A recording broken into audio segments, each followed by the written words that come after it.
Who's up for a bit of science? Oh, and a story of $100,000 in gold.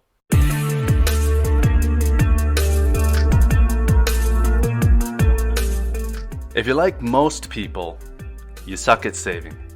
You can fix it if you want to. There are even behavioral scientists out there publishing articles explaining the whole situation. This isn't a science channel though, and I think it's a little bit of a stretch to begin with, so I'll just tell you why I think most people are so bad at it. Most people suck at saving because it just simply isn't fun. Spending money and buying things, that can actually give you a dopamine hit. A little bit of science, sorry, but that part I know about. It's called retail therapy. Buying fun stuff makes you feel good. Some people even do it to cope with stress. To start, shopping distracts you. It takes your mind off things, lowers your stress, lowers your anxiety. And then actually buying something, that makes you feel like you're in control. You want something, you buy it. You're the boss. And there are behavioral science articles out there that explain how you can get that dopamine hit from other things, non-tangible things. I've even seen personal finance gurus pushing online courses that can help you get a similar hit from saving. Now, mostly I've just never really dug in. Honestly, I just don't get excited about saving.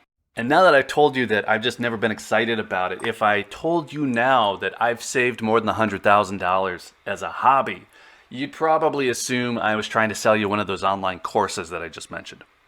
Well, for just $79.99, I'm just kidding. This is a gold channel, so you probably already know where this whole thing is going. Using gold as a savings model is a topic that I touch on all the time, but I never really focus on directly. Timing seems pretty good. Maybe have runway for a new resolution. Let's give it a shot. Okay, so let's start with the numbers. I mentioned saving more than $100,000 in gold. Here's how that worked out. I bought a quarter ounce of gold every month for 7 years. I've mentioned that a few times. I did it by shuffling a budget to free up some capital each month. I did not steal from cash savings. I didn't steal from investment capital. That $400, give or take, that I was using for those quarter ounce gold eagles, that was coming from things like canceled subscriptions, not spending money on dumb things, basically just paying more attention to where my money was going. And then on top of that, I also bought 2 or 3 ounces each year. I did that when I had available cash that wasn't earmarked for some kind of expense. So 7 years of that works out to about 42 ounces of gold. 21 came from those monthly purchases. That was 3 ounces a year. 21 of that came from the additional one-off grabs. Now, my additional one-off purchases actually ranged a lot more wildly than that over the years, but that's another story. Let's just call it 3 ounces a year, so 21 total. 42 ounces of gold today is worth about $80,000. You heard me say $400 earlier. I was spending less on those quarter ounce eagles than they would cost today. Okay, so all of that was before I started a YouTube channel talking about gold. And I have some additional motivation to be buying, say, the last year and a half. So if I was just to average what I was buying prior to that, that would put me at 54 ounces and just above $100,000 in 8.5 years.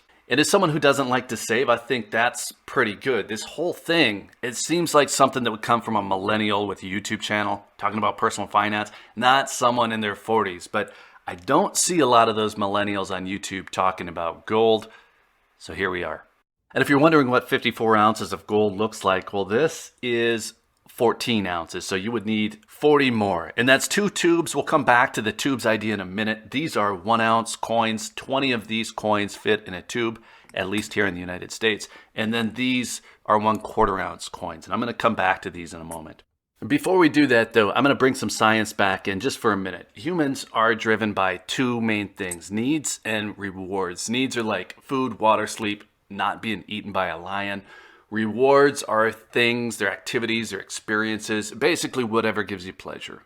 Rewards are tied to dopamine. The body wants dopamine, so the easiest way to get a habit to stick is to tie it to a reward.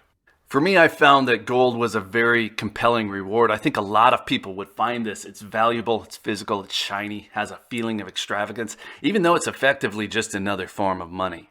In addition to the physical qualities of gold, it's an asset class that just doesn't follow the market, doesn't follow real estate. And I personally got interested in metals in 2008. Those of you who had any real estate involvement at that time probably understand my interest. I bought a little bit, but then I didn't really start buying on a schedule until mid-2013. That big price drop just made it feel like a better time to be buying. And I was buying American Gold Eagles specifically because I always intended to sell out of it if and when I needed to. I think about it a little bit differently today, but that was the plan at the time. So I was buying a 1/4 ounce American Gold Eagles. I was converting most of those to 1 ounce Eagles as I went, and then I picked up a few Canadian Maple Leafs along the way. It's a pretty basic plan. Now, what you buy is up to you. I was buying American Gold Eagles after discovering that they were just always easier to sell. That's in the United States. So today, I'm buying Buffaloes by default. They're not as well known, but they are similarly easy to sell. And then I do buy other things that I like, sometimes things that I think carry a little bit of collector value, but any of that deviates from my original plan. It deviates a little bit from my original purpose, the purpose of saving. So to really see this as savings, it probably does need to be in the most liquid possible form. And regardless of that liquidity though, any of this will give you that dopamine hit. For me, I think that I've gotten a little bit bored with the American Gold Eagles and I need to switch things up just to keep that reward quality happening, I guess. And some of the stranger stuff that I buy is probably a distraction from the real purpose, but either way, it does add to the total asset value. You hear about the buy, borrow, die strategy that wealthy families employ. Basically, they buy assets, say a large rental property, apartments maybe, and then they take out loans against it to access the equity, never pay capital gains taxes on it because they 1031 exchange it and or they pass it down to an heir when they die. And there's a step-up basis to the taxes there that I probably shouldn't even try to explain to anyone. I'm just not qualified, and I've also never inherited anything, but there's also the equity of the asset that can be borrowed against, tax-free. This is maybe the first part of that. I've never borrowed against gold, but I do know there are options out there to explore. It's something that I'm actually looking into a little bit more, but we're going to have to come back to that part. And this video is about saving, making it fun, making it compelling, maybe making it both, because again, it just isn't a fun thing. There are compelling reasons to set aside, say, an emergency fund, and there might be compelling reasons to maybe save for kids' college, but beyond that, it's just not something most of us get super excited about.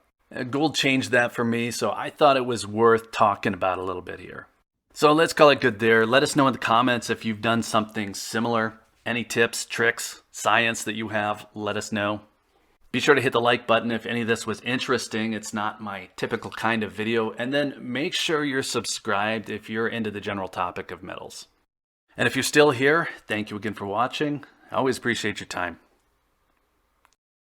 You want to know how to be a successful investor? The answer is stay with what you know. Don't listen to me. Don't listen to TV people, internet people. Just stay with what you know. If I told you you can only have 20 investments in your life, you would be very careful. You wouldn't be jumping in and out, listening to hot tips every day, every month. You would stay with what you know and you would become a successful investor. Everybody watching this knows a lot about something, whether it's fashion or cars or sports or something. When you see something that you know is going to be successful and exciting, don't just say, oh, that's going to be great. Don't tell all you. Then you go and you do your research and you figure out how to and if you should invest and how to invest, and then you invest. You will know it long before I will, or long before other people in the investment community. You will also know when to sell, because you will know when something's going to change again. Nobody likes to hear it. Everybody wants a hot tip. Everybody wants to be rich this month. In those days, we did nothing but focus and concentrate and dig deep and dig deep and dig deep. Hi there, Greg.